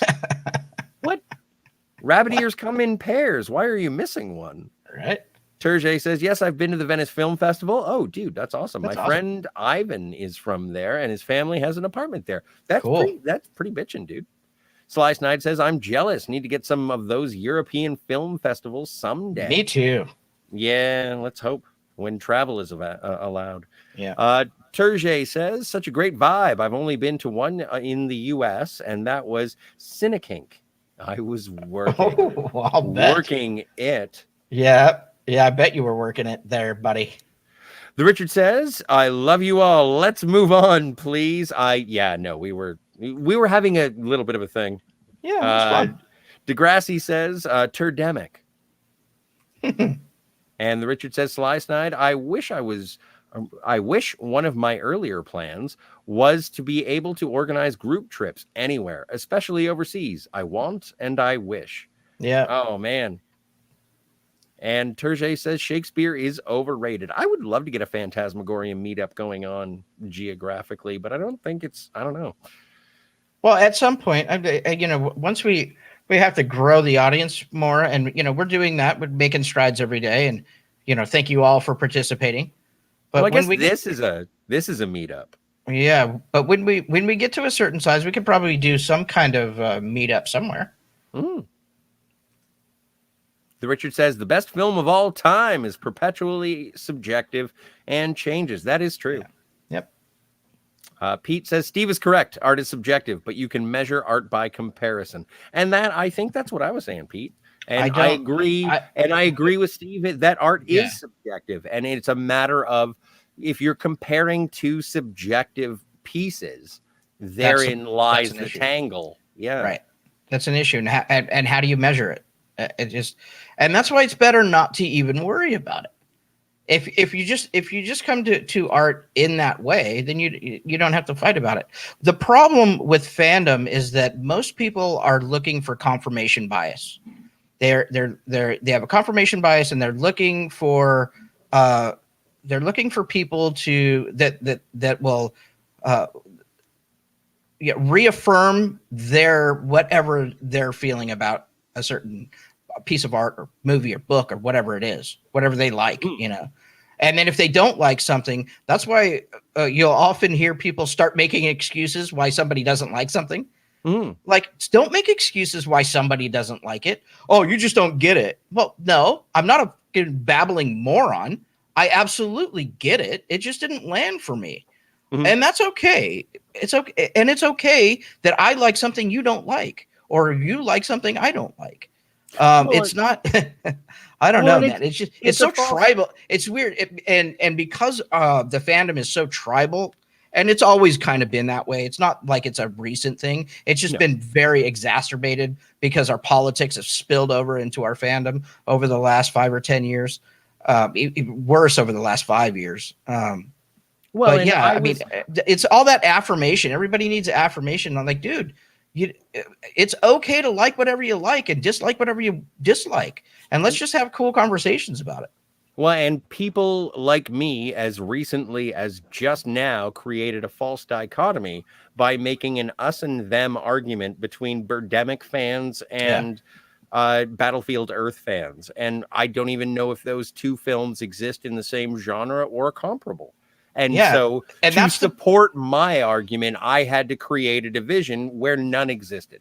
It's another problem with comparing art, is that you're comparing, like I always, you're comparing apples to, spaceships, or apples to, unicorns. It's not, there's no way to directly compare art because they're so subjective and they're so different. And, and then you can start getting into the intention of the art, right?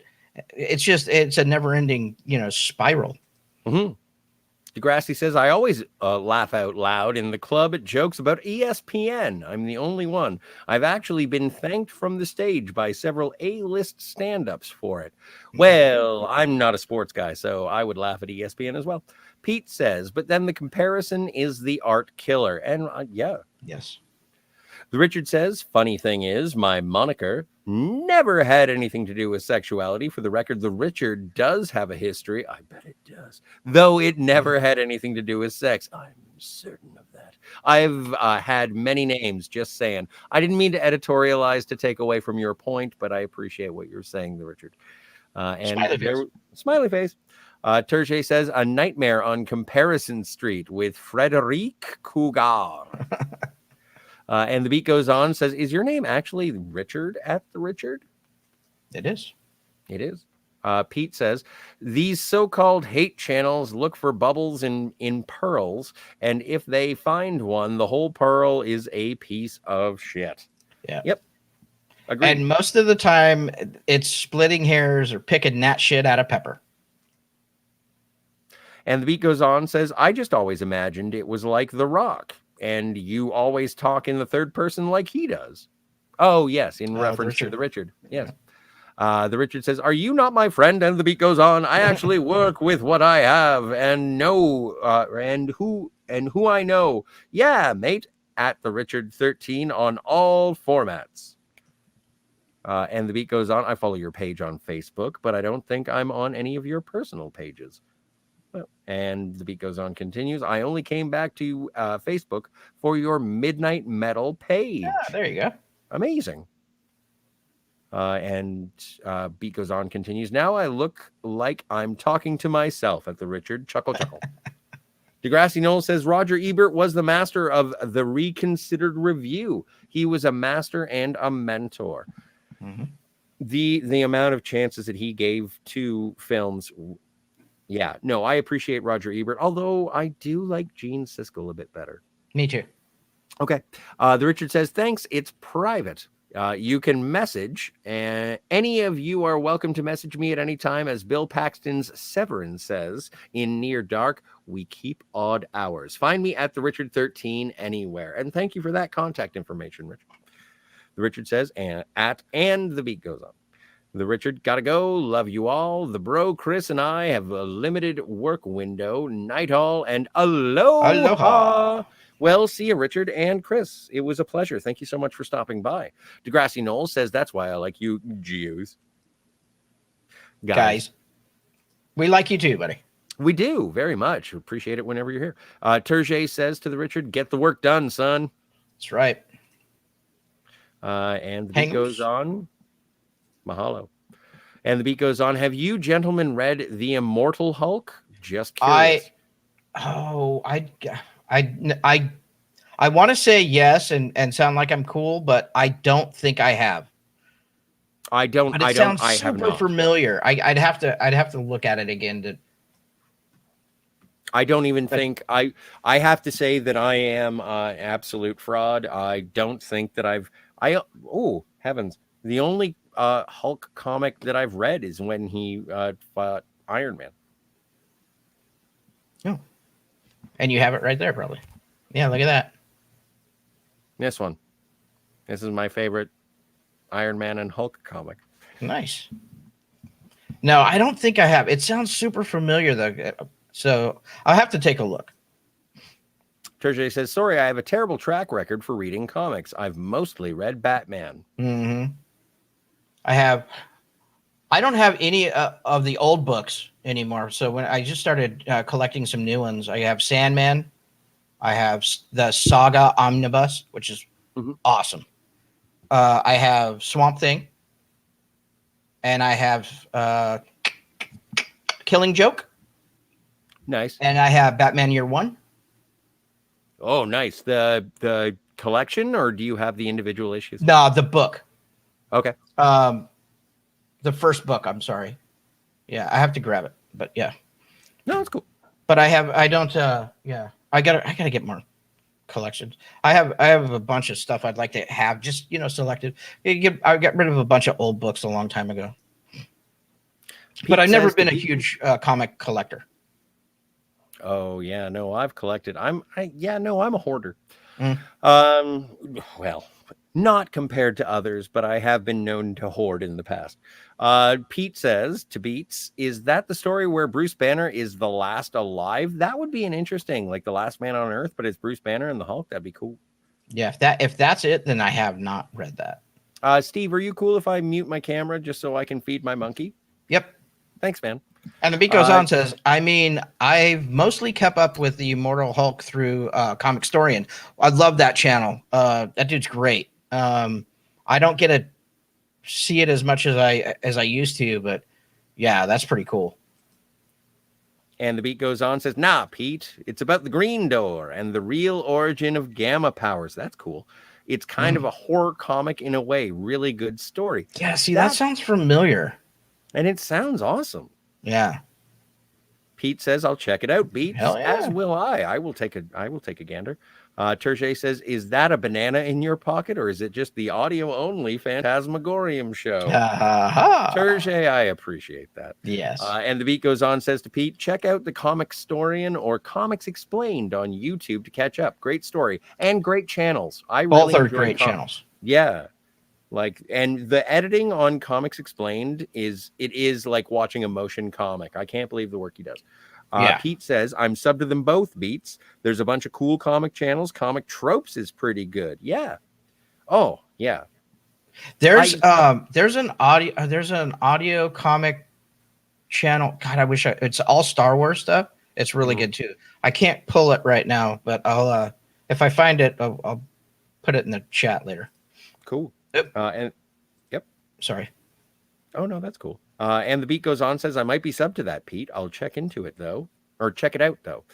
Todd Michael says, you will enjoy Snot's Landing or else. I'm more of a Dallas guy. You know that. Terje says to Todd Michael, I'm sure it ran at some point in Norway, but never saw it. Degrassi says, Gene had a stick up his ass. Gene. I don't know Gene. Degrassi says, the Alex Ross Immortal Hulk covers are phenomenal. It's a great book. Well, Alex Ross is. Yeah, awesome. Sort of legendary. He's almost like the Drew Struzan of comic books. Right. And the beat goes on, says to Degrassi, Immortal Hulk looks intimidating and scary AF. Yeah. No. Degrassi continues and says, I just got the DC Comics Demolition Man adaptation and the Ford Fairlane prequel. Wow. Holy wow, man. Those sound bitchin'. I like that Ford Fairlane movie, man. Both of those films I like. But both of them are good, yeah. Degrassi says comics by Perch, great, and comics kayfabe. Kayfabe. I'm not familiar with comics kayfabe, but comics by Perch, his analysis of the sales and the audience response is really, really good. Degrassi says Dynasty or GTFO. Degrassi knows what he's talking about. Right. And that'll do it. I think that's it for the chat today, dude. Well, I feel like Todd Michael's going to get back with the Snot's Landing slight. Right. Oh, and the beat goes on, says Immortal Hulk is a newer ongoing series nearing its end for those who might not know. And thanks for that, and the beat goes on. Yeah. That's awesome. Yeah. Okay, dude, why don't we call it a day? We get the hell out of here. Well, hang on. It's only rude. It would be rude if I didn't come back on to say goodbye. Alvida Zane adieu. So look for tomorrow night. We have Martini's Gadgets and Guns, the third installment, episode number 3. Goldfinger. Right. Goldfinger. We're reviewing that. And what do we know what we're running down? The do you want to keep it a secret? No, not at all. We mentioned it on the end of the show last week, I think. Oh, did we? I think so. Okay. We're going to be running down the top cars, the top James Bond cars, not vehicles, cars. Awesome. So yeah, I'm really looking forward to that. Yeah, that show's a lot of fun. So check that out tomorrow night. We'll be back tomorrow for our show, as we are every day at 1:00 Pacific, 4 p.m. EST. And unless you have anything else, Scott, I think we're done for the day. I'm spent. Yeah. So it was a great chat. I want to thank everybody in the chat. Awesome conversations, and we'll see you guys tomorrow. So for Scotty R37, I'm Steve Foley. Have a great day, everybody. See you guys.